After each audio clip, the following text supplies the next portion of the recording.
Part 1. A City of Stone, a Bond of Flesh and Soul. It was the year 1850 in Edinburgh, a city of winding alleys, soot-streaked steeples, and the brooding silhouette of Edinburgh Castle, forever perched like a sentinel above Princes Street Gardens. Beneath its gaze, the Scottish capital thrived. Carriages rumbled past iron-wrought fences, street musicians played mournful ballads, and the city pulsed with life and hardship. Among the many who called Edinburgh home was an ageing night watchman named John Gray, a humble man with weary eyes, who served as a constable with the Edinburgh City Police. Like many others, his life was shaped by routine, solitude, and the perpetual dampness of Scottish winters. But he wasn't entirely alone. One blustery November morning, in the bustling stalls of the Edinburgh market, John spotted a scruffy Skye Terrier, a small dog with ash-grey fur and the alert, kind eyes of an old soul. Something passed between them, an unspoken recognition. The man offered a scrap of food, the dog wagged his tail. And that was that. John named him Bobby. Part 2. A companion through rain and snow. Bobby quickly became John's constant companion, trotting faithfully behind him on patrol, guarding the fireplace at night, and curling up at his feet with a contented sigh.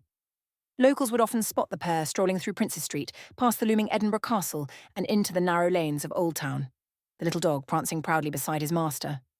Their bond became legendary in the neighbourhood. Bobby wasn't just a dog, he was John's shadow, his confidant, his last living family. And in a life full of frostbitten nights and silent watchposts, John had finally found warmth. But winters can be cruel in Edinburgh. In 1858, the biting cold returned with vengeance. John fell ill with tuberculosis. He withered quietly, coughing into the dark, Bobby never once leaving his side. On a rain-soaked February morning, John passed away in the Greyfriars kirkyard, buried among the humble stones of the city's forgotten souls. But Bobby did not leave. Part 3. The Watchdog of the Grave. Each morning, before the sun had finished stretching its fingers across the castle walls, Bobby would rise and trot toward Greyfriars kirkyard. No leash, no master, no command. Just a memory and a promise. Day after day, he sat at John's grave, rain matting his fur, winds howling through the headstones. Groundskeepers tried to chase him off at first, thinking him astray, but he returned. Every day, without fail. Whether the sky wept or the snow blanketed the earth, Bobby came.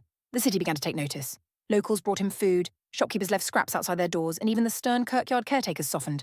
The people of Edinburgh saw in Bobby a mirror of their own yearning, a heart that refused to forget. Children called him the little soldier. Elderly women crossed themselves at the sight of him, whispering, "Look there, a dog with the soul of a saint."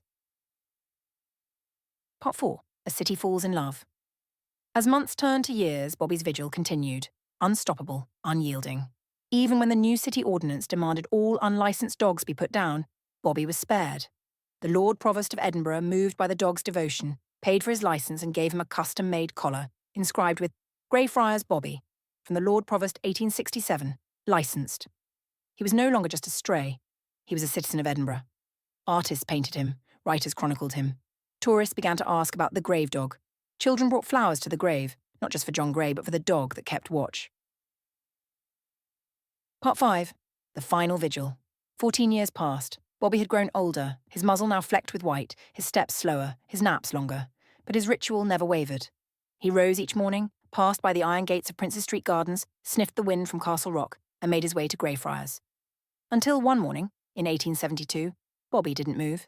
They found him lying beside John's grave, eyes closed, curled like he was waiting to hear one more breath. The city mourned as if it had lost a son.